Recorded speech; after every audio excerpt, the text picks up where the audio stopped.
Welcome back to another season of Bonafite, guys. It's been a while. Today, I have invited an individual who has done numerous interesting things in his life. So, without further ado, let's listen to all the stories that he has. Fadhil. Hi, Fadhil. Hello. Assalamualaikum, brother. Waalaikumsalam.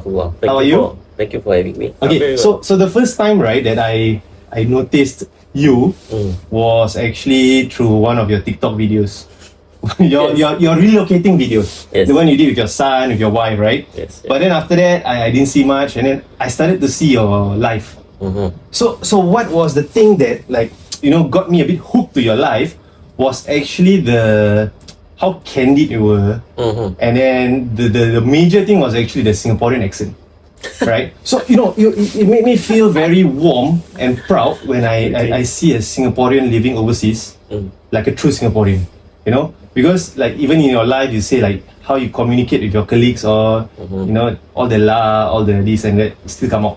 So it really warms my heart a lot and like warms the cockles of your heart. Everything. Yes, indeed.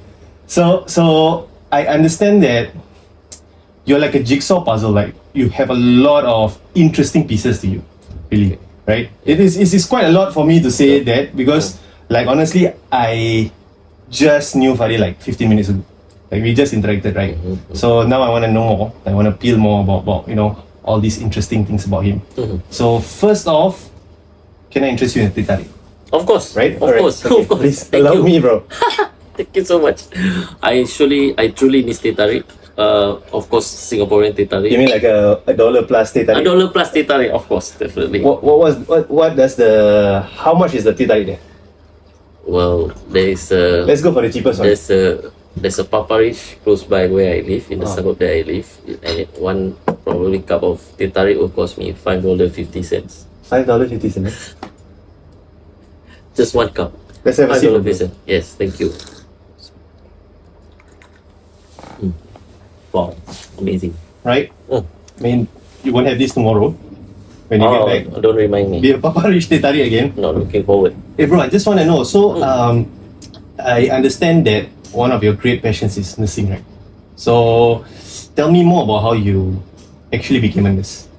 Oh, okay. So, if I could be very honest, specifically not nursing that I was actually really interested to be in. Yeah. But specifically, I would say I've always wanted to be in healthcare because I think healthcare for the obvious reasons. I think I've always been amazed with like biology. Let me just. Sorry. Okay. Then, just do this. Now, put this up. Thank you. Okay, thank you. So since secondary school, I've always been able to appreciate biology. It's one of my favorite subjects. Oh, okay. And I've always knew that in a way I wanted to be in healthcare because I've always felt that healthcare is at the time they were saying like it's a sunrise industry where it doesn't go down and there's always demand in it. And I told my mom actually that I want to be a doctor. But however, circumstances were such that I was a single parent kid, and I was immediately being told by my mom that probably she may not have the right financial capacity to support those dreams of mine. Because it's quite an expensive path, right? Definitely. So I believe that.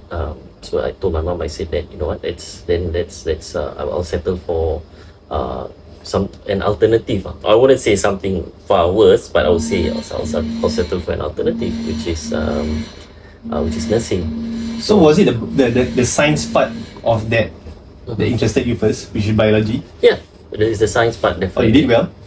Definitely, I would say my sciences were one of my better subjects. Oh, okay. Yeah.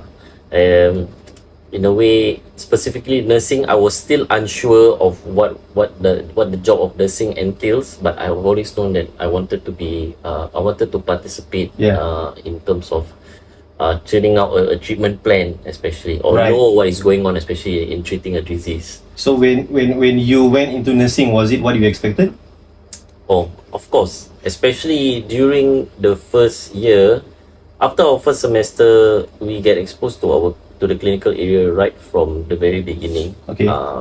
Usually during semester breaks of 2 months, we spend probably 3/4 of it on clinical attachments. Oh wow. Yeah, so that was and usually it is an open secret that by the first year, usually by year 1, transitioning to year 2, in nursing there will always be a lot of people that will drop out Okay. because they will then feel that, you know what, this is not for me. Right. And so, you know, and of course, and that's acceptable because you know, and it's expected. So that was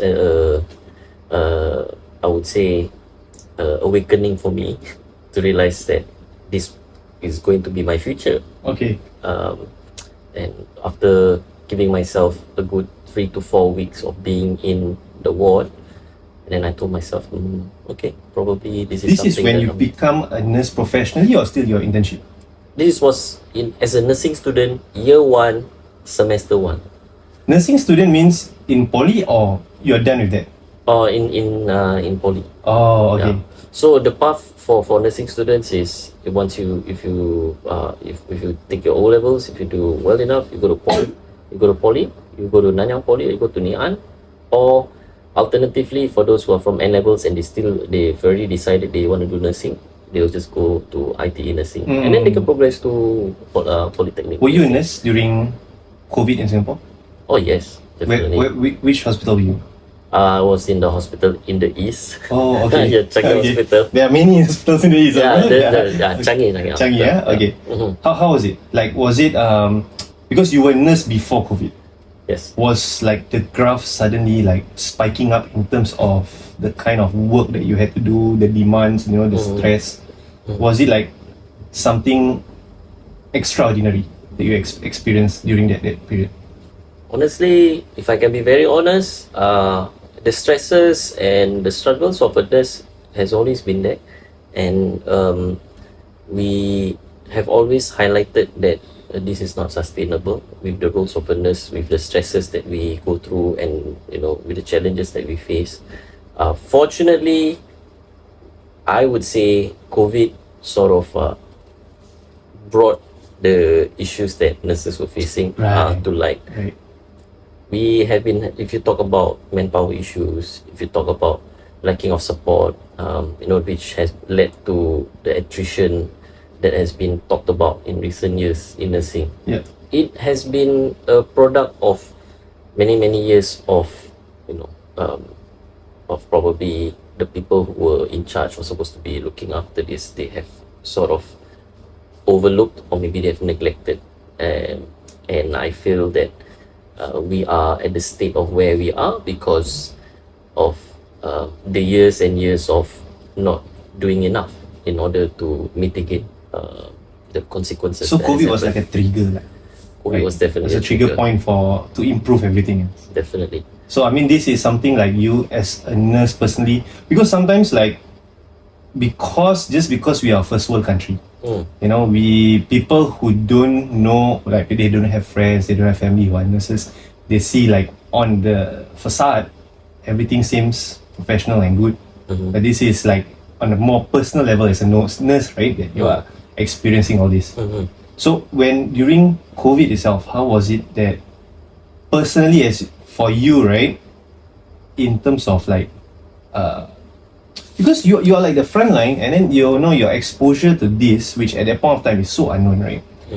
In a way, like it's being promoted as something very deadly, like this kind of thing. How was it like mentally, emotionally for you when you go home to your family? You know, how you try to, I don't know, like was it like, okay, you know, maybe I should quit, this is too dangerous for me to go home to my family, or you know, what was going through your mind, you know, in that way? Let me just caveat whatever that I say earlier on. Those of it is all based on my personal opinion, and I don't represent the organization, as I said earlier on. And I would personally say, with regards to your current question, how do we feel when at that period of time is, you know, when we graduate from Polytechnic, especially I graduated from Nanyang Polytechnic, we were made to pledge an oath to serve humanity, and regardless of race, language, religion. And I would personally feel that in those times of crisis, as when we are being called upon, this is when we are being out. This is where the oath that we took, the pledge that we took, Yeah. we put to the test, and we see it as a duty. You are being like a call of duty, relatively. I would say I have no regrets, and I see most of my colleagues when this was happening, where they do it without question, and I really applaud nurses and my fellow colleagues, or everywhere all around the world, not just Singapore, for shouldering this burden when the whole nation or the whole public Yeah. has you to carry for. Right. It's and it's just at times, of course, at the end of the day, when nurses leave the profession after COVID, with the very obvious reasons of feeling underappreciated, feeling undercompensated, feeling undervalued, these are real issues. And I personally, I would say, it's sad to see them go. However, COVID has already taken toll a whole lot on their own personal space, and their own personal health, and especially, for an example, when you get exposed to something that you're unknown of, especially COVID was something that was really unknown to everyone, but everyone had that fear of COVID. You never know, when you get COVID or you get something, let's just not say COVID or something else, you might just come home, you got a kid, you carry your kid, you probably might have shared it with your family, and then something that nobody talks about. Right. Yeah. That's quite actually a legitimate fear, because I know you have a young son. I mean, I have two of my own as well, and that was and my son was born on the third day of lockdown. Right, so that fear, I think, was quite widespread, because it's just something that's in the unknown, right? We have no knowledge about it, almost close to zero at the point, right? The start, right? Yeah, but I think it is with a lot of gratitude that yourself and I wish to thank all of you for, because we've always have we have like SAF, SPF when we think about a national crisis, but then it came to the personnel of MOH, which is like yourself, everybody in healthcare. You all were the spine at that point of time, and it was quite a long time, like more than a year, almost probably 2 years. You all tanked the whole thing, and it's really amazing what you all did. But to lighten the mood up a bit, I understand, like as I said earlier, guys, that this is a man that is he's like a jigsaw puzzle with a lot of interesting things. I know that before you get to where you are, you have done quite a bit of interesting jobs, like other jobs, right? Okay. And I would love to know more about how you actually got to do those jobs. Okay. You know what I'm talking about, right? Which one in particular? I think probably I know where we're getting at already. So Yeah. please share, like how did you become, how did you actually dabble yourself in that job? So let me be clear. Let me clarify. You're talking about the grave digging job. Yes. Yes. Okay. The grave digging job. Right. Or some would say the undertaker or whatever. I don't know. So I would say this job that I was working in, it was something that was not new. It was something that me and my close friends, we have actually done it since our poly days, when we were during our semester breaks.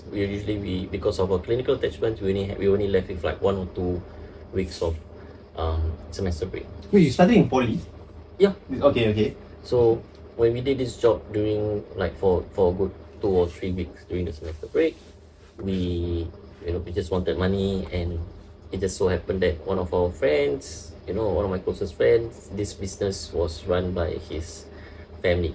Oh, okay. By his it was a business that started by his grandfather. It was a contractor company, and his uncles and aunts were part of that project, which is the exhumation project. I don't like to use grave digging, Yeah. exhumation project.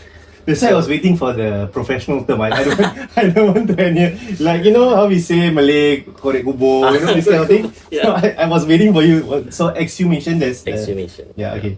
So, I would say when we were in poly, we were told that we were invited by this friend of mine whose aunt was like saying, if you got any friends during the holidays, come by, if you want to work, you can earn some income, do join us and you can earn some income.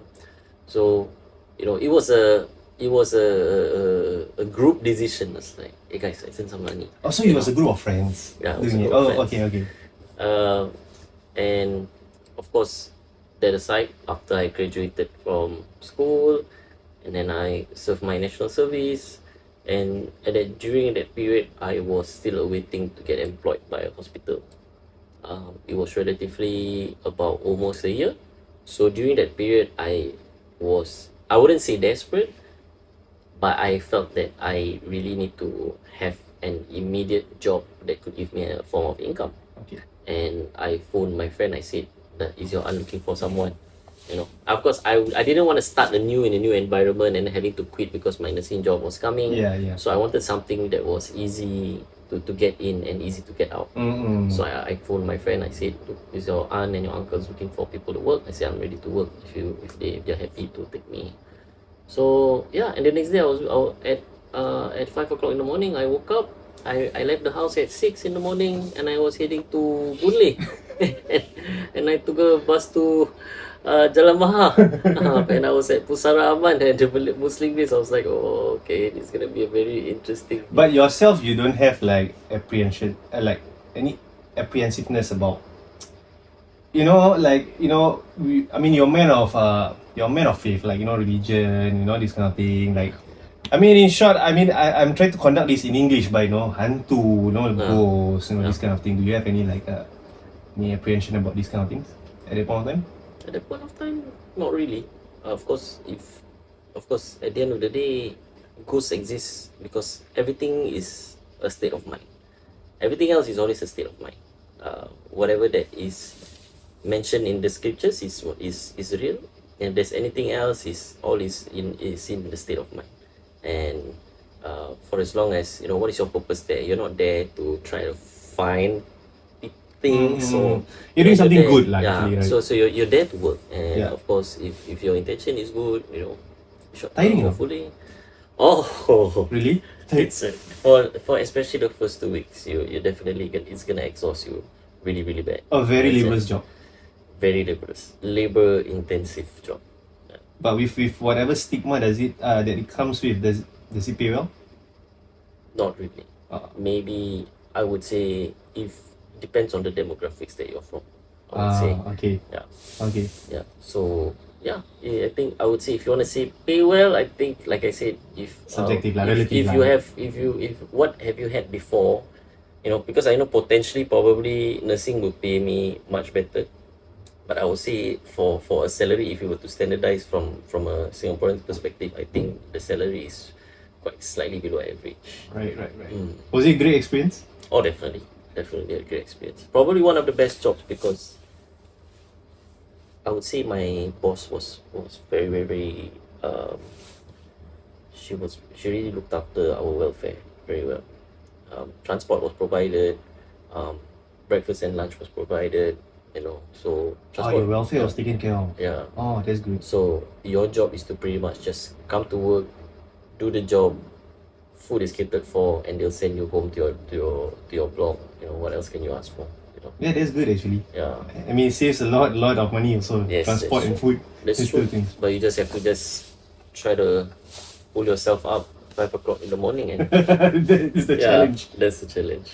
Okay, bro. Because now, I mean, you have been on TikTok. You are on TikTok to promote a lot about your journey in Melbourne. So in recent times, I think a year, is it? Is it a year? A year plus ago, right? You relocated to Melbourne because you were supporting your wife who managed to got the opportunity to do her PhD in Melbourne, right? Mm-hmm. So you relocated there a year plus ago. So how was it like adapting to that whole thing? Because I understand that you were supposed to do it before COVID. Am I right? The plan was so before COVID, there wasn't really a plan, but there was just like, you know what? Let's just try and apply for the licensing and get the processes done, and when the opportunity comes, and then we will decide. So the idea was to try and get the visa first, and then after that, once the visa arrived, then we can probably slowly, you know, down titrate our commitments and try to fit into Final this, it down before you all go. before we go. But the trigger point for this relocation will be the PhD, right? Yes. So keeping in mind, I think contextually this is very important that when my wife got the PhD scholarship offer, it was on the 3rd week of November. Okay. And it was on the second week between second week and 3rd week of November, and we only moved only on the 4th week of December. So we only had a month or like maybe 5 weeks Oh wow. to quickly settle things as much as possible. My wife had to quit a job, and we had to start to, you know, try and quickly think about our accommodations in Melbourne. And at the time, it wasn't really the best period because we are still having a housing crisis in Melbourne. And these are the things that people don't see, you know.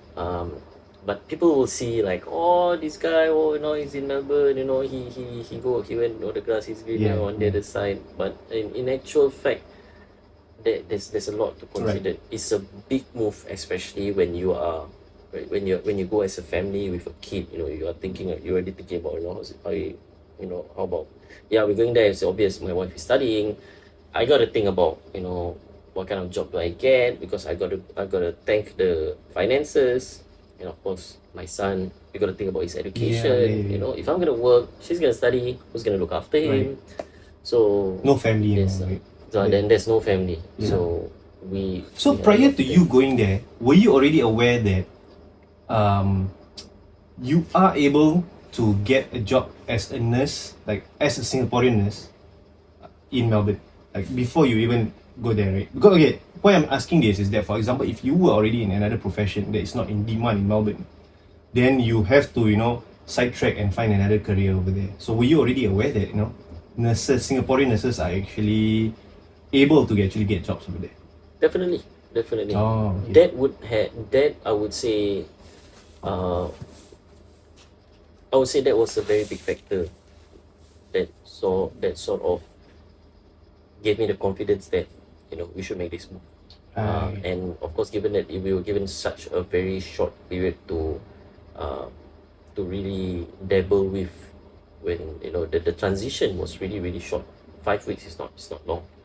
And of course, if you want to think about, you know, the amount of paperwork, especially the thing about people, the misconception that generally I feel Singaporeans have is, just because we're Singaporean, we are wanted everywhere, all around the world. Is there a misconception? That I would say that's not entirely true, not entirely false, because you must understand that other countries have their own set of standards, and they have their own sets of, you know, how they do that, how they conduct their checks to make sure that your certificates are valid, your certificates are legitimate, you know, because in these days there's a lot of technology that, you know, anyone can be anybody, you know, so anyone can impersonate everyone as well.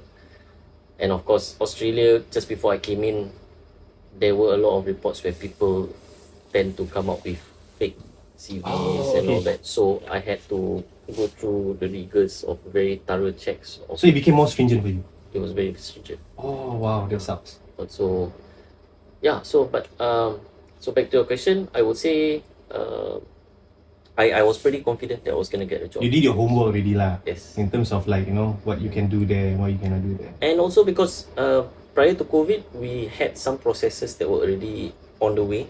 So that sort of lightened the burden a bit, because there's a lot of other things like licensing, like practicing, like in nursing over in Singapore, we have the Singapore Nursing Board. That will give us the license to practice.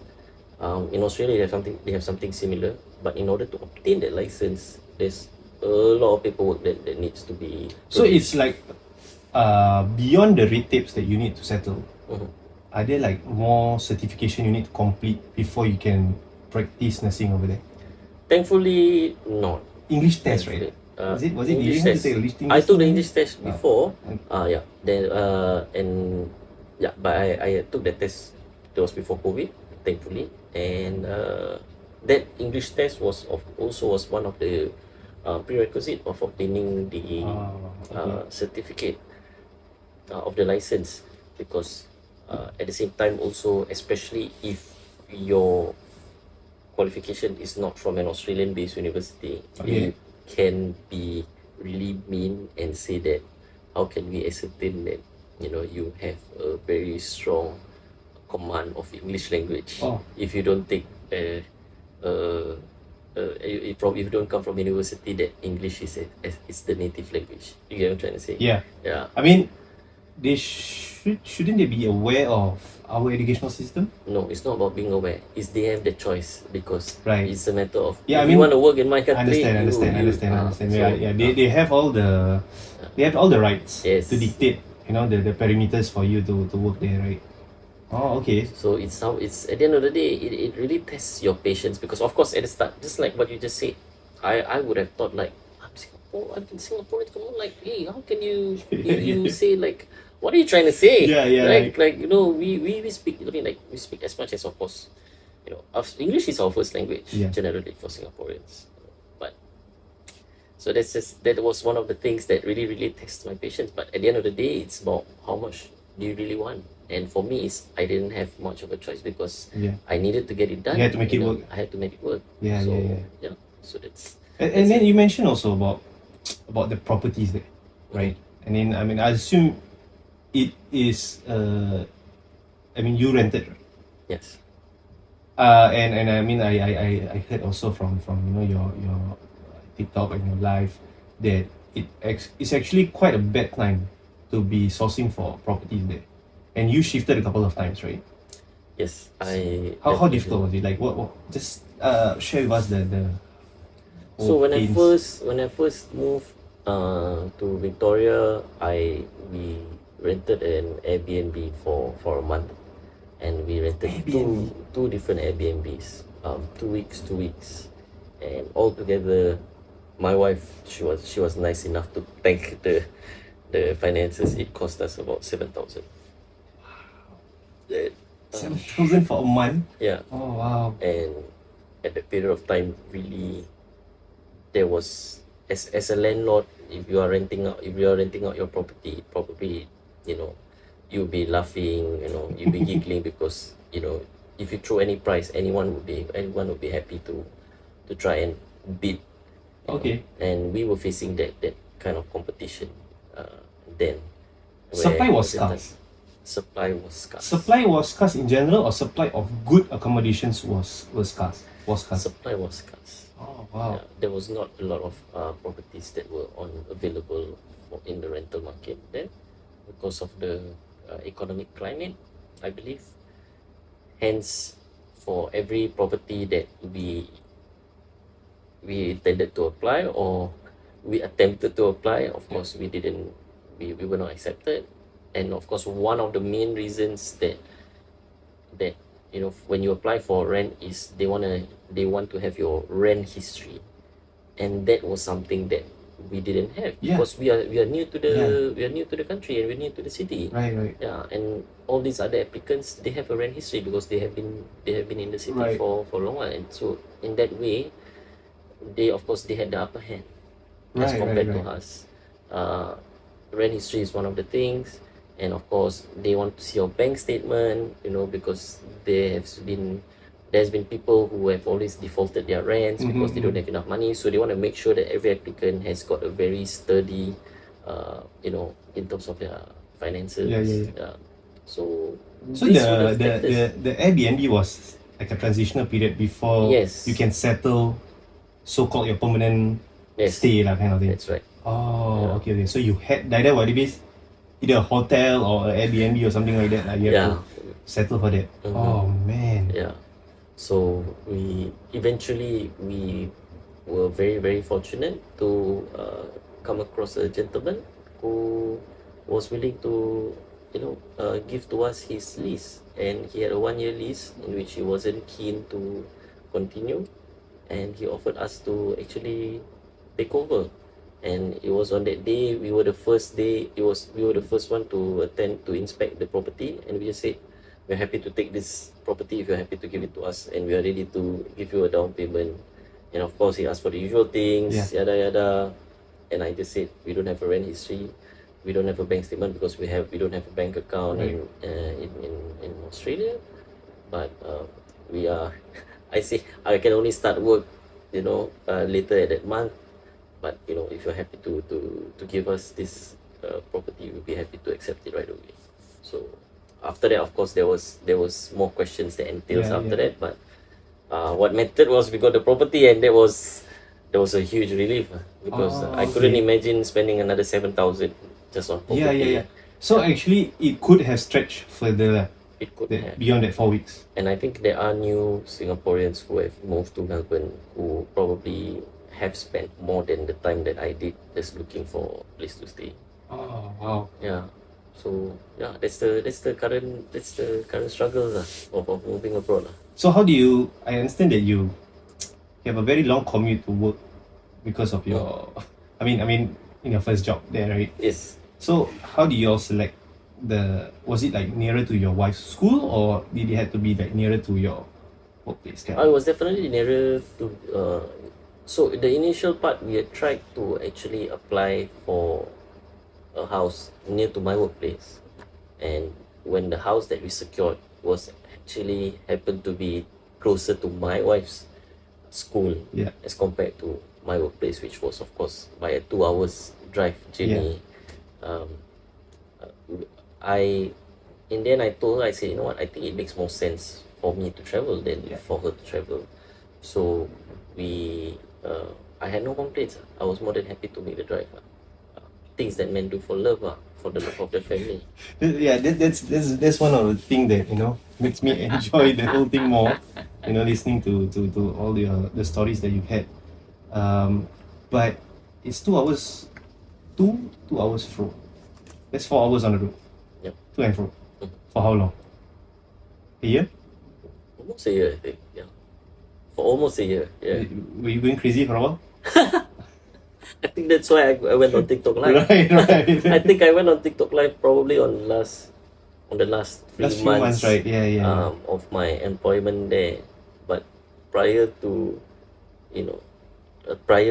going on TikTok Live, I just had to just try and survive on loud music, or just opening up the window, or I don't know, probably what I would do sometimes is after I finish work, usually I'll just take a quick half an hour nap at work, 1 hour nap at work, which sometimes it could stretch to 3 hours, and then make the journey back. And your work is what, 8 hours or 12 hours? Then I was doing permanent night shifts, so it was 10 hours. So practically 14 hours. You'll be away. 14. At least. Yeah, you would say. Before your prata trips or Prata trips, yes. Yep. I mean, he has taken us, those viewers of his life for his nasi lemak trips, and his mamak trips. And then with regards to your kid, your son, right? How was it like? How easy, how difficult was it to find somewhere to get him set up? In terms of schooling, and then also the safety of the school, this kind of thing, the quality of the school. How was it? Was it challenging or? I would say the tough part about picking the school was trying to understand the curriculum, because I studied a postgrad in NIE, so understanding what was the content of the curriculum and the pedagogy or the learning philosophy of the school was one thing that I really placed a lot of high importance of. Hence, when there was a childcare that was actually located near where I was staying, we actually went to the childcare itself, and we booked an appointment to see how the childcare is, and to see how the classes, how they set up the classroom, what will be taught in the classes, and of course the facilities. And those were the main factors that to me was very important, because of course at the same time the concept was very, very new to me as compared to how it is taught in Singapore. In Singapore, I would say kids are being taught ABCs at probably at the age of 3 years old, and we start very young, and I don't see any wrong in that. I for the longest time, I would support that. We have to. There are certain part of education we have to start them very early. However, in where I am right now, this was not of priority. We instead other skills like social skills, confidence, are the more important traits that the school wants to cultivate in their kids. And actually, I learned that actually in Australia, that is what most of the public childcare, that they want to be able to cultivate in the kids at a very young age. Right. Not academics, but more of interpersonal skills, problem solving skills, decision making, and of course being able to build their character and mold and shape their character accordingly, while the character is still malleable. So there was a concept that was very hard for me to grasp, because I said, like, I still feel that from a very basal perspective, I feel every single person should be able to process basic maths and sciences. Right. And of course, I couldn't find any institution nearby my place that had that sort of curriculum or pedagogy, and I just had to take as what it is and just hope for the best. And frankly, I would say for the first 2-3 months, I would say I just felt like I just probably just threw my son into the playgroup, and I said, like, okay, let's just hope for the best. Well, I will forgive you if you don't know ABCs and 1, 2, 3s. Well, but we just say, you're my guinea pig, and I'm just gonna try you out and see how you turn out. But so far, how is it? How has he been? And after a year on, I would say he is very hyperactive, and so the concept was to learn through play. Right. And I think through play, for my son, I think he really learned a lot. And because of the playground is really pretty huge, kids get to spend all of their energy there. And in terms of their confidence, when like a simple task like climbing up a playground, maybe for us, maybe we'd be like, okay, be careful lah. Yeah. But my son now, even maybe on a HDB stairs, he'll just go on his own. So that is confidence. Things like psychomotor skills, like being able to coordinate movements. I would say his movements are probably off the charts already for his age, and his strengths. And so I could see why the curriculum is as such. Yeah. And I would say I would still say that I would still want my son to be able to learn a bit of maths and sciences, the academics of it. But I suppose for now I'll just have to just take a step back and just observe and see how it turns out, and hopefully maybe in the near future try to just make my son catch up, because there is some good and there is some progress in another in aspect. that curriculum. In that aspect, Yeah. there is some really a lot of positive development there as well.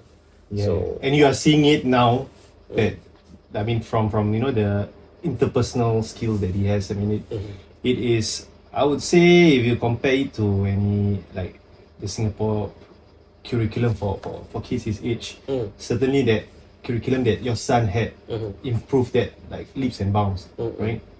Bro, I just want to ask about in Melbourne, how's your safety over there? I mean, be it is it like a hardcore crimes, or even to a bit less dangerous thing like racism and all? How's your safety of you and your family over there? I would say my safety for my family, I feel, is quite assured, partly strongly down to the kind of property that we are living in. Right. We are living in an apartment where it's gated, and of course, the accessibility is not easy unless if you live in the property. That's one. As compared to a person who lives in a freehold property with no gates, and anyone could just have access to the door. You know, if the door happens to be unlocked, you have just free access into the house. Right. So in that aspect, I think the safety is assured based on the property that I live in. In terms of, you mentioned racism, we have a anti-discrimination law. So to discriminate one's race or ethnicity is against the law. So I would say in this day and age, no one will discriminate you openly. Hence, although not ruling out the fact that there could still be discrimination from a subtle manner, but it's a matter of whether you catch it or you don't. Right. Back to safety, I would say it can be pretty scary because I follow the news every day, and there have been instances where there are stabbings, drugs, recreational drugs are rampant, and is open to public. And it's not that it's being sold to the public, but there's access from the public to this. There are certain members of public who have access to this, and I do get patients who come in because of they take these recreational drugs. I would say, as compared to Singapore, I think in terms of safety, I think Singapore is still the best. I still miss Singapore on that aspect because I know I can be assured in terms of safety. Right. That is something that I really miss about Singapore. The security. I mean the assurance that you can go home at night without any looking over your shoulder kind of thing. Yes. And now, what's the big difference being a nurse here and being a nurse there? I mean, I'm certain you get different types of patients. You get you probably also like I mean you touch a bit already on their requirements of like certifications, this and that. I mean, they have all the rights to do that, but the type of patients, I'm certain like you get a different variety of patients over there, right? Like, because their wildlife also is vast, bro. Like, so how is it? Like, is it a bit of like, do you learn a lot of new stuff in the past year? So I get, so if I can derive from your question, is the kind of conditions that come in. That is like the clinical presentations that come in, or the type of cases that come into the I hospital. believe there's the more technical way of saying it. So I would say, so when I started off, I was working in an emergency department. What I would say I see more of as compared to an emergency department in Singapore is we have quite a fair bit more of patients coming in for mental health issues. Mental health. Oh, okay. A person who could look very well, and would just come by to your triage counter and say that, "Hi mate, how you doing?" And then I'll just like, "Yeah, I'm good. How are you? How can I help you? Or what has happened?" And you will just say, at the moment I feel like I want to kill myself. And of course, the person could probably share, I had these thoughts, so and so and so. Of course, and as a nurse, as an emergency department nurse, you will need to be able to identify or escalate or de-escalate, that conversation to make sure that something rash does not happen. And these mental health issues are very, very prevalent in Melbourne. The social issues that I face that comes along with people that coming in for mental health issues is really complex.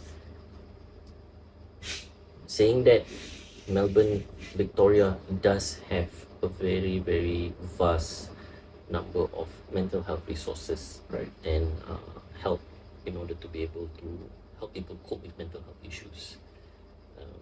That is something that I had to learn a lot as compared to Singapore. Because in Singapore, we know that the A&E is usually for people who come in with obvious medical and clinical issues. Yeah.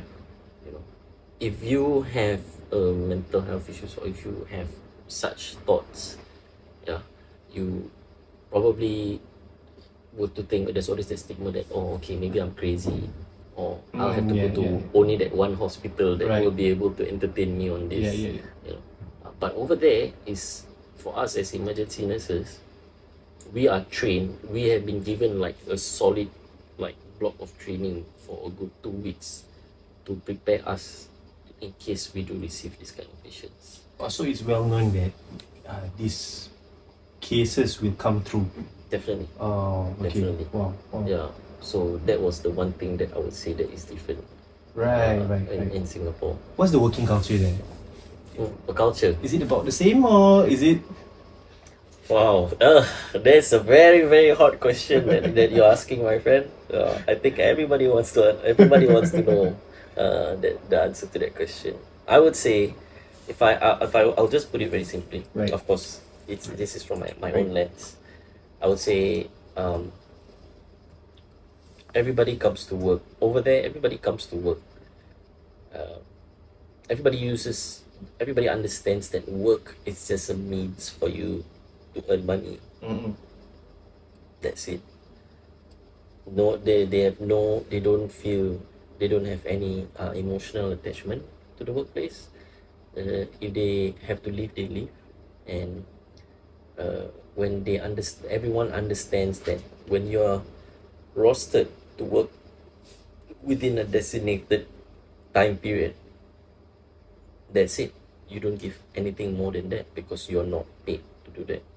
And you just do whatever that you need to do. You don't do anything more, you don't do anything less. That's it.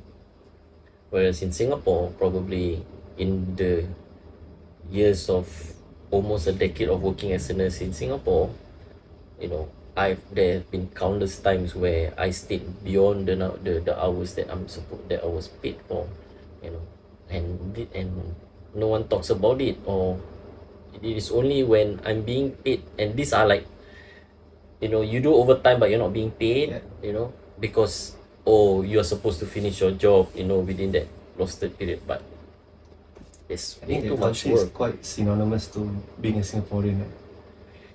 I don't want to own up to that, but I would say sometimes we are guilty of our own doing, because we tend to, I would say I probably was guilty of giving probably too much of myself to Tolerate work, too much. and probably not looking after myself enough. Right. Yeah, and specifically for breaks, we have a 1 hour break at work. It's time for you to go for break, you go. If you need to take an extra 10-15 minutes, everyone will understand. Right. Because it's a break, it's a very stressful environment. You need to get yourself out of that stressful environment and give yourself a mental break, 1 hour. Even after your break, if you need like a 5-10 minutes, you need to go toilet, you need to go and pray, they're understanding, you know. Like for a Muslim, they know that you're a Muslim. They said, I need to go and pray.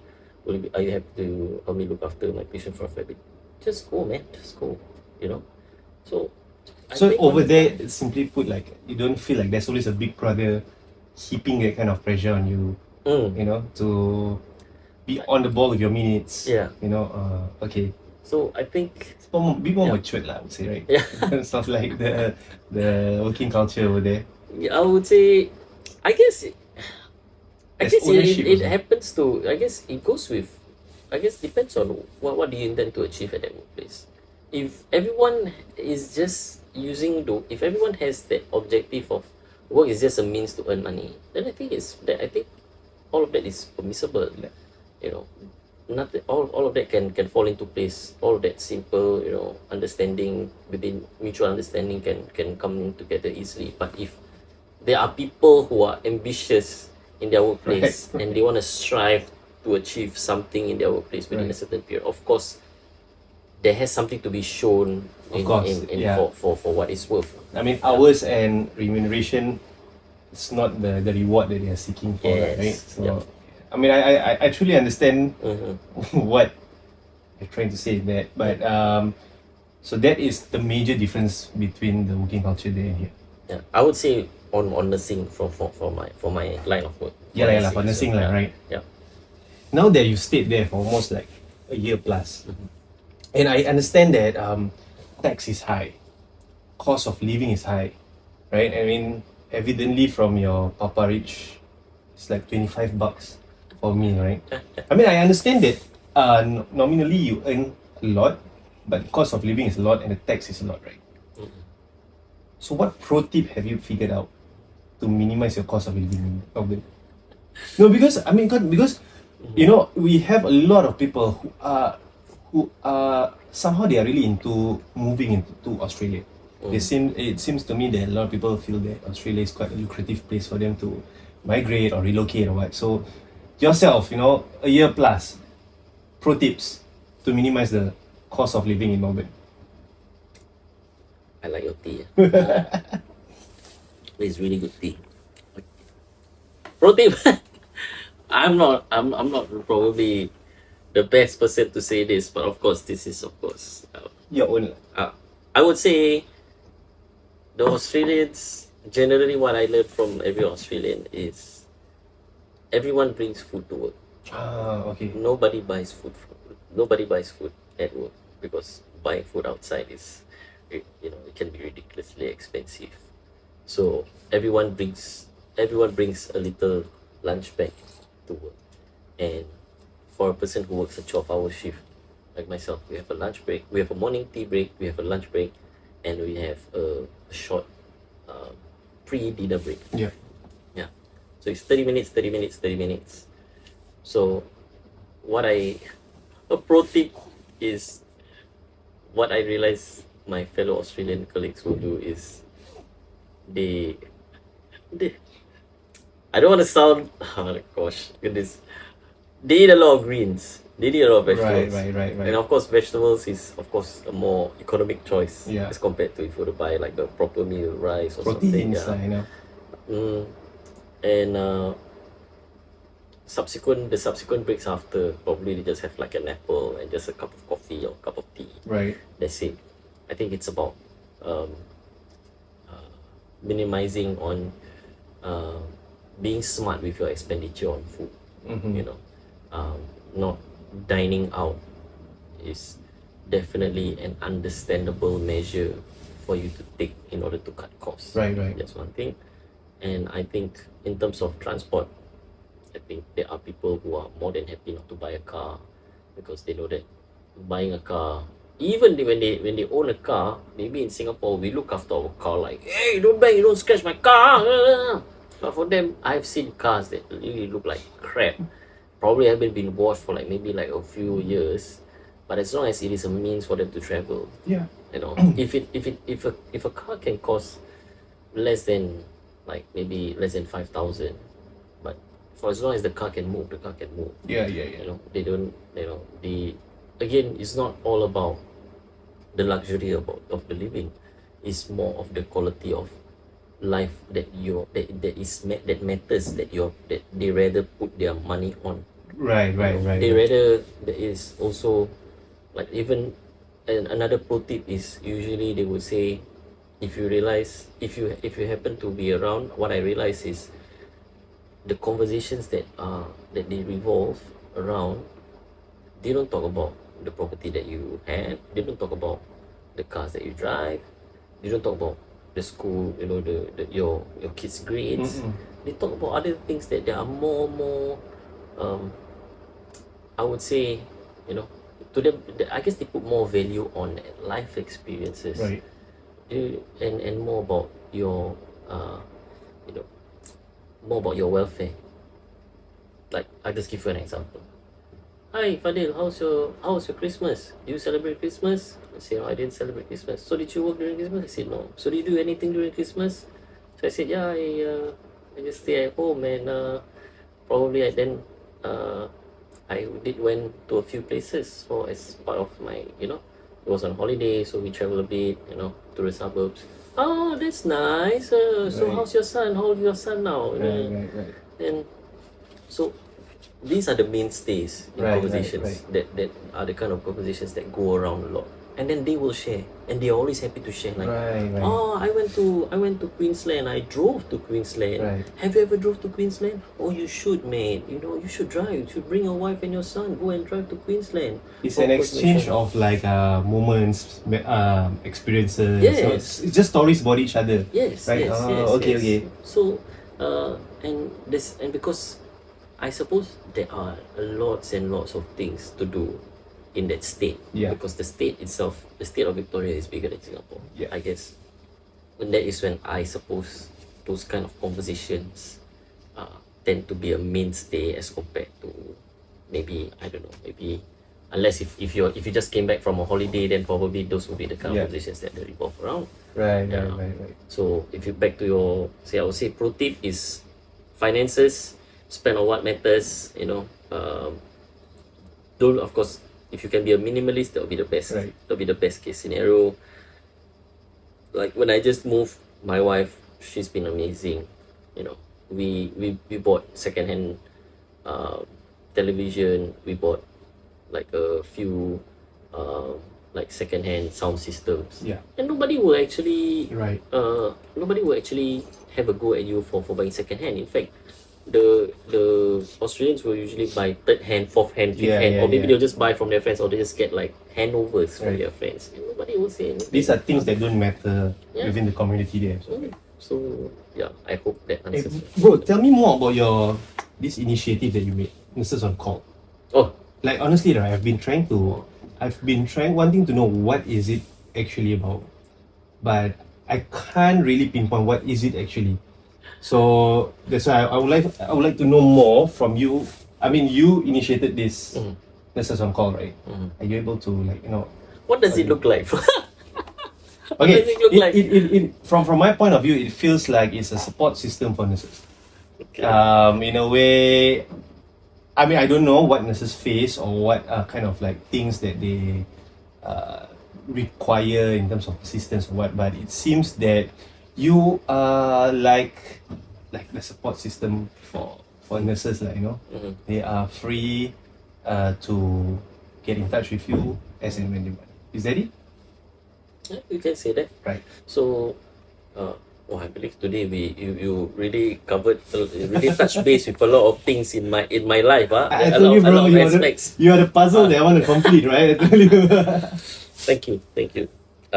It's really nice to be able to share all these things with someone and someone who asks questions and who wants to know. Thank you again for asking and welcome. getting to know. So, Nurses on Call actually was an Instagram platform that me and a few people, a few of my close friends started, supposedly a support platform for nurses. Our intention was to bring to light issues in the healthcare system, because it was during COVID, and we felt we were drowning. We were really drowning, and we weren't getting any help, and our voices were not heard, and we were really struggling, and especially among us, even for those among us who really the ones who started this, we felt that, hey, if voicing out doesn't help, we need to find an avenue for this. And that's when we started this Instagram page. And we started off with having memes, because memes was a way of trying to turn something negative into positive and having a laugh about it. Yeah. And we didn't expect that there was a lot of people that enjoyed it, because it felt so relatable, and it was something that really hits home for them. Right. And it was really nice to be able to get replies from fellow nurses that say that, I know what the hell what this meme is talking about. I go through this every single day. Yeah. And so these are memes that if you're a nurse, you understand. yes. Okay. Yeah. So it started off, and then we realized that, hey, this is not what we intended to do. But we didn't intend to be a meme page, but it's sort of going to evolve to become a meme page. Yeah. So let's pivot that and let's talk about the real issues. Yeah. And that's when I think it's sort of we had a spike in followers because we started highlighting real issues in the workplace in Yeah. healthcare, and we all, me and the original founders, we were all from different institutions, but we all shared the same. Uh, we shared the same struggles. We had the same you know, challenges that we were facing at work, being either with management or being either with colleagues or being either be it with the patients that we were keeping. It was all very, very similarly pressing and very prevalent issues in the industry. So Nurses on Call became a platform for us to highlight, and then that's when there was a lot, it gained a lot of traction because a lot of nurses started sharing and Right. say that, hey, this is what is really happening. Like, you know, like this is the page to follow, man. They are highlighting this, you know, like this group has got the balls to share this. Right. And You get a lot of heat for it also? we got a lot of negative backlash, as well as people saying that we were trying to tarnish the The nursing name. profession of you know, of the image, the professional image of nursing itself. And I said, look, the image of the professional image of nursing is important, but so is our nurses. So is the mental state and the Right. psychological state of our Right, nurses, because we are the spine and the backbone of the healthcare, as you mentioned at the start of today's podcast.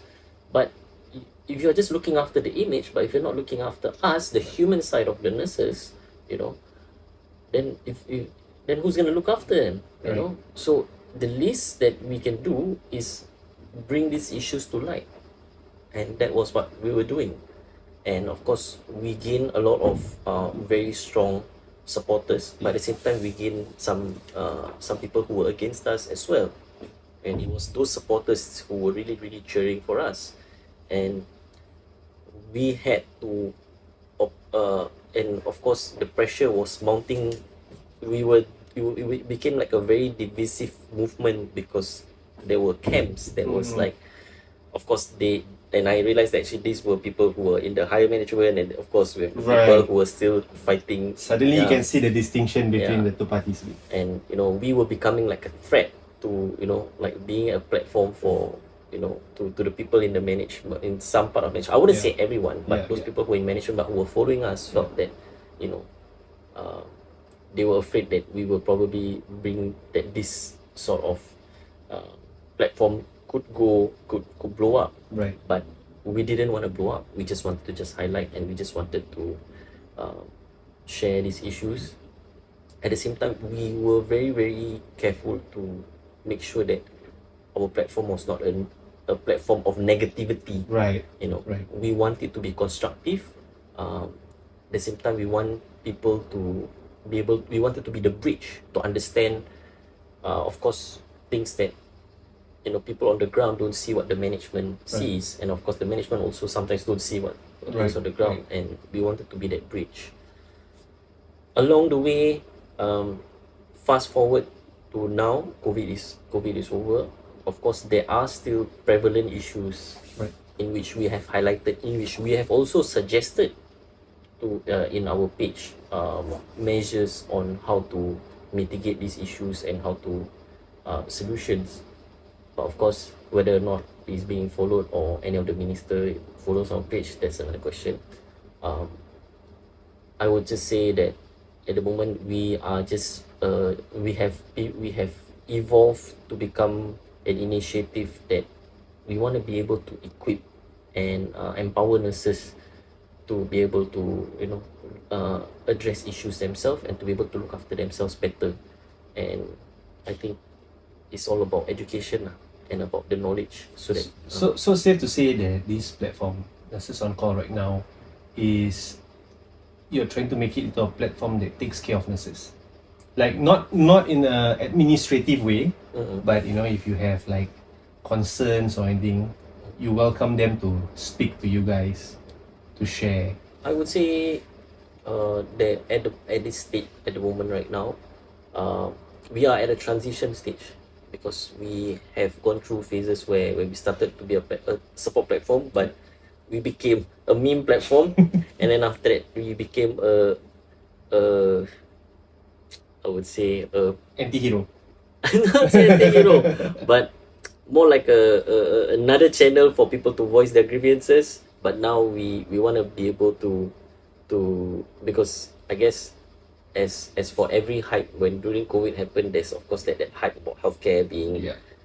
getting a lot of attention, and now that the attention has already died down, so I feel that of course the issues are still there, but on that aspect, just because the attention has died down, I still want to be able to contribute, Right. and I still want to be able to give as much as I can.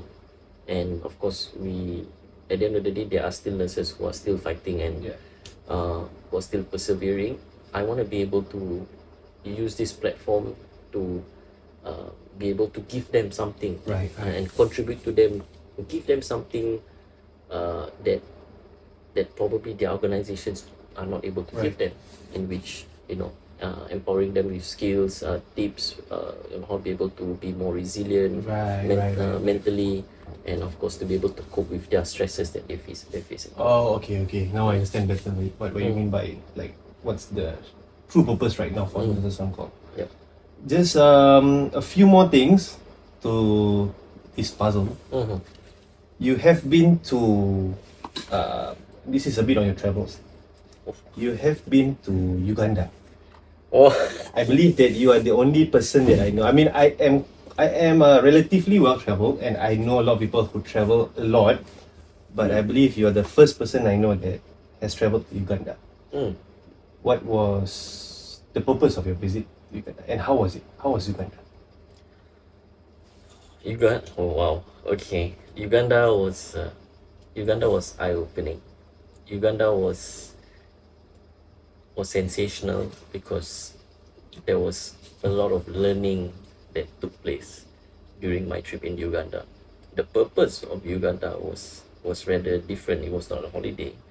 It was, I would say, maybe I don't like to use the word humanitarian because I don't want to sound like it's a very large scale project, but it was an act of passion that me and a friend of mine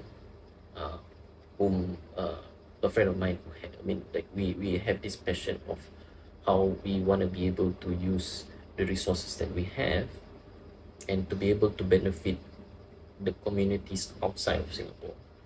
And of course, being in the country in another continent, that was a challenge that we were willing to accept and we were willing to undertake on trying to benefit the community on the suburban side of course on the outskirts of Uganda itself. It was How many hours from the city? from the city. Yeah. Did you have to travel to the place that you were actually your activity was located at?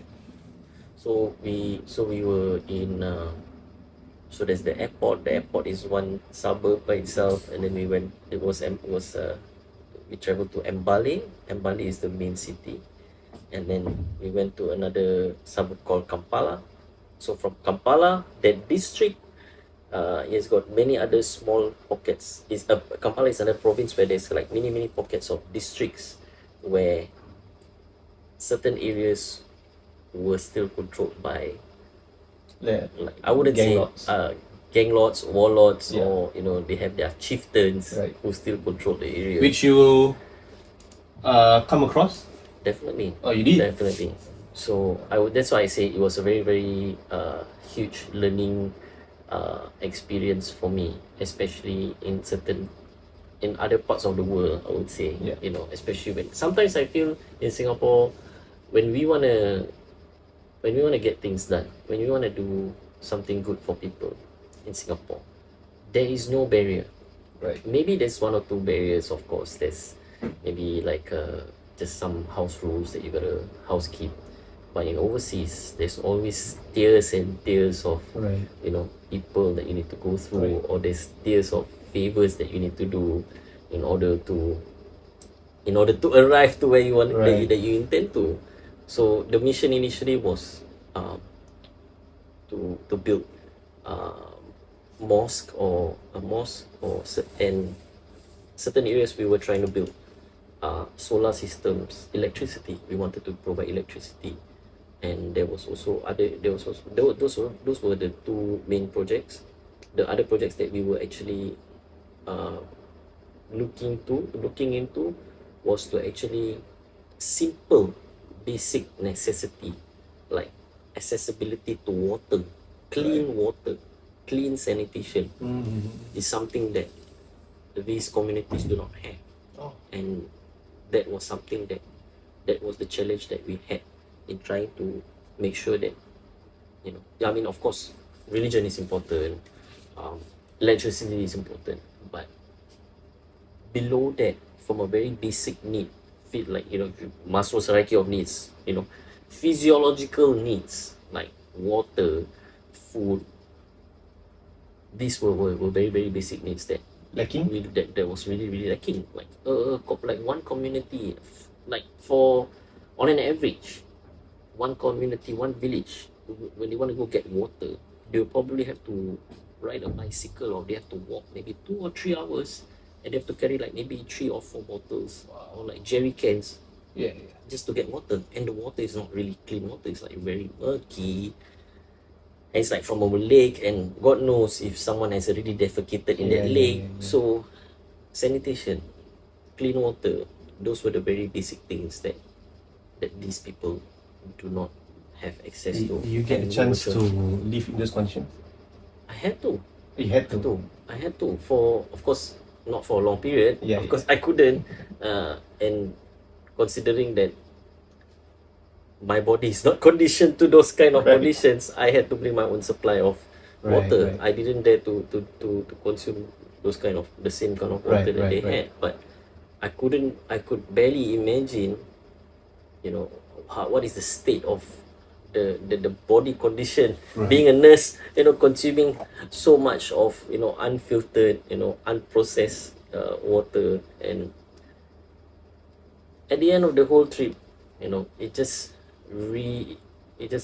a very, very stark reminder of, no matter how tough we are in Singapore, right, I think it is just uncomparable to what these people face. It was very, very humbling, and God knows, I don't know. I just felt like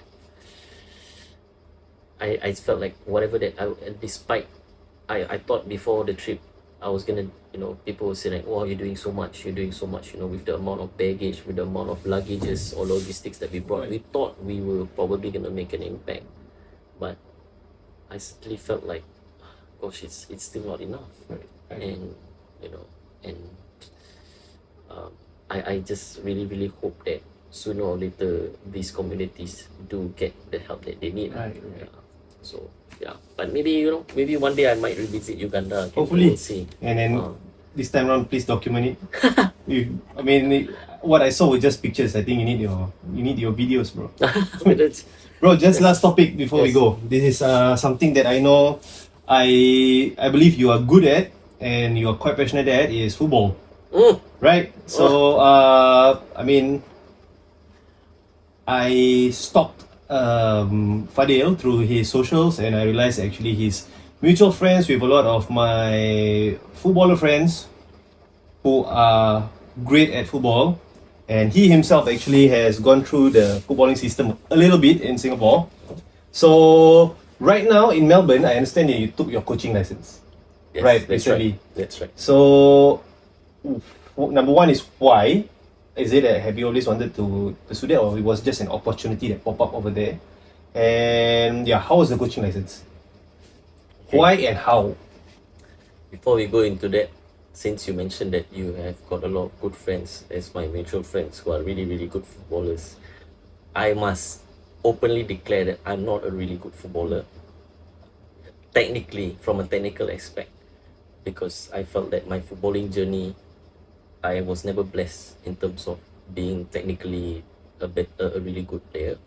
But I would say that I see myself more of a football athlete, because I try to make up the lack of technicality with a bit more athleticism and work rate in that sense. You're just trying to mask it to make it, less of what I put you up to be. You But can say okay, that. yeah, But yeah, okay. So coming to the coaching journey, I did. I'm currently I'm 35 this year, and I certainly feel that I still have another good 2 or 3 years of playing playing career. I wouldn't say career, but yeah, I still want to play for another good 2 or 3 years. But I'm currently looking into that transition of still wanting to be around the game. yeah, And it is a game that has given me so much, uh, you know, emotion and so much happy moments. right. Um, that I want to be able to use that as an avenue to give back to the community. And with the little experience that I have, it is something that I would say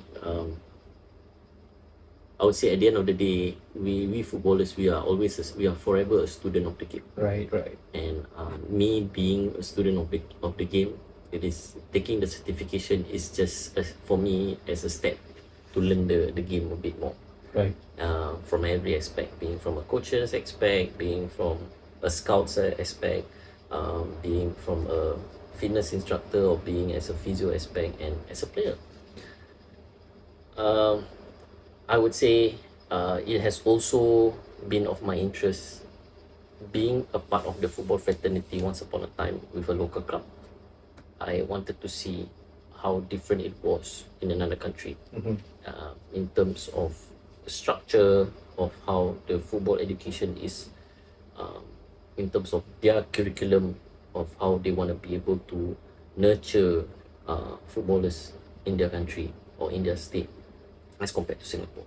So that was one of the reasons Right. why I took up the coaching So, course. so the coaching course that you took, Mm. it is FIFA accredited. It's not FIFA accredited. Oh, okay. Yeah. But you are licensed to for whatever that I mean, it's a C, is it? C. Yes, it's a C So license. that is recognized in Australia. Recognized in Singapore? No. No. No. Oh, okay. Mhm. So how they organize their coaching course is actually tailored to how they want to develop their pool of talent within That's Melbourne or Australia itself, lah. That's right. Right. That's right. How was it? How do you find was it a bit more eye-opening? Did you see things that you actually didn't see when growing up as a player, when you were going through the rigors of this coaching this coaching course Mhm. that you were going through? Definitely, because I would say the amount of depth and details that was covered in the course manual, there's just like I remember it was like 126 pages No. of in that handbook, and I remember we were told to come up with a PowerPoint presentation. There's like, okay, for example, there's like 10 chapters, and we are made to produce 2 PowerPoint presentations, one in chapter 1 to chapter 5, another one from chapter 6 to 10, and that is the whole course manual. Oh, wow. So you can never not read the course manual Right. without being able to Right, produce the PowerPoint presentation. And reading through the course manual, I feel that it is very, very. Actually, I thought probably as much as when I feel that as complacent as I was, like, come on, it can't be that hard, right? Right. But when I go through the course manual and I really took the time, spend the time and to read it, then I realized that, hey, I didn't know this. There's a lot of things that I thought probably I knew, playing the game for So more than long, 10 years, yeah. for so long, but actually I don't. Right. And when I think about it, I actually realized that actually when we have played the game for so long, Yeah. there are actually rules of the game or certain aspects of the game that we thought we know, but actually we don't. Right. And it's right, already right, handwritten in the The laws lah. in the The law laws. book, right, okay. And frankly, these are, if you want to be a proper student of the game, these are the things that you really need to Yeah, learn. yeah. And there's so much depth and aspect that with in terms of the cycle of how the football association of Australia, Football Australia, they try to follow is, they try to learn as much as possible from other successful associations in the Right, past, right. and they try to see what is applicable to that, because every country is different, is unique for its own, and it's always about a cycle of learning and improving over the course of time. Right. So, will this be a potential side income also? Is there a demand for coaches like yourself Definitely. right now after like you completed this? Because I mean, okay, honestly, when I saw you took that, I thought I was like, wow, this guy quitting nursing is gonna become a coach already. Okay. Which I was like, oh, that's actually very interesting for you to because like for me, I didn't think that in Singapore, for example, I wouldn't think about like, although I'm quite passionate about thinking like, oh, let's take a coaching license and then become a coach, but over there you have a lot of semi-pro teams, a lot of pro teams, a lot of like really A-league teams. So yeah, that was what I was like thinking, like when I saw you taking your coaching. Since we are here, I'm taking out my phone because I want to show you something that Yeah. just came in last night. So I've officially got an offer from Melbourne City Football Club to be their coach. Is this Safwan's club? Ah, Is this Safwan's club? Safwan Barudin. So to be a part of their football development school program coach, which is A school program. a school program coach. Wow. Yeah. Which is integrated into their club. Yes. Wow. So I'm still I haven't. I told my wife. I said I just opened up the email. I just saw this and I just said I'm just sharing this. Okay, Yeah. but I'm not saying that it just came out of nowhere. So I told my wife. I said I'll think about this when I get back to Melbourne. How long do you have before you need to give them a reply? I have 2 weeks. Oh wow, I have 2 weeks. that's enough. Yeah. Enough So no rush into making the decision. Oh wow, bro, really? That caught me by surprise. I'm I personally, I feel at the end of the day, I had this discussion with my wife. I said, if I can pursue, if people were to give me, if there is say like an opportunity for me to pursue football as a full-time career, Yeah. Football coach as a full-time career, would she allow me? And of course, I'm not asking for her permission, but more of her opinion. Understood. Yeah. Of course, at the end of the day, my wife, she supports me in whatever that I do. But I would say, being currently the breadwinner of the family at the moment, circumstantially at the moment, I think if it compensates me as similarly to how much nursing pays me, I'll definitely take it up right. with a heartbeat. Saying all that, at the moment, football is a passion, and it is something that I do it for the love of the game, and with this current state that I am at the moment, I don't think I'm able to commit anything that doesn't give me much certainty. Right. But if it's something if it does offer me as a side income, I would say the income probably is not really the one that really matters. Yeah. But what really matters to me is I'm able to give back to Right. to the game that I really love, Right. because I just love to watch the game. I just love the passion. I just love the grit. Right. See players when they challenge for every ball. The tackles. Right. You can feel it. You can feel the energy. That's what I'm in it for. Yeah. And I would say since even in Singapore or even in Melbourne now, like on every other day, especially on Saturdays, on weekends, there's a lot of games that's going on, be it a state league, Yeah. or be it in a private league. I just love to watch the game. It's just pure fashion of the game. Right. I don't want to benefit anything, but I just love to just watch And people enjoy play the it. game and enjoy the game. And it doesn't matter if it's like A-League or even just Yeah, like man. you know, those If kind it's of just like a social a league, neighborhood whatever, kind of like game yeah. kind of thing. Yeah, it's just pure.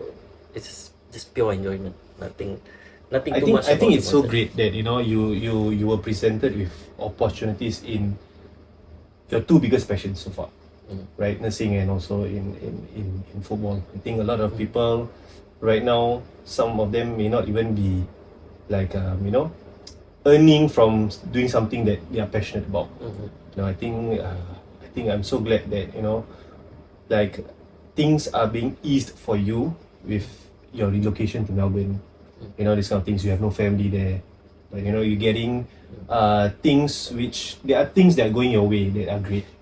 Okay, in you know on one side of the coin. And I'm grateful. Yeah, I'm and very I'm so glad for you, especially for like you know this Singaporean boy from the east of Singapore, you know, from Yeah. this Tampines boy over there, and then you know you are doing these kind of things, and it just makes me proud as a Singaporean to see you know you doing these kind of things, and with that I really truly wish you and your family all the best. Thank you. You know, and then your son to have the you know the best form of education before he comes back. And certainly we can't wait for a gem like yourself and your wife to be back in Singapore, you know, to be contributing back to our community. Looking forward to it, man. Right? Looking A forward few to more it, years? 3 more years? 2 years? I would say another 2-3 more years. Hopefully. I'll Hopefully. see you again. Thank Yeah. you very much. Okay, Fadhil. thank you, Viro. Thank you again, man.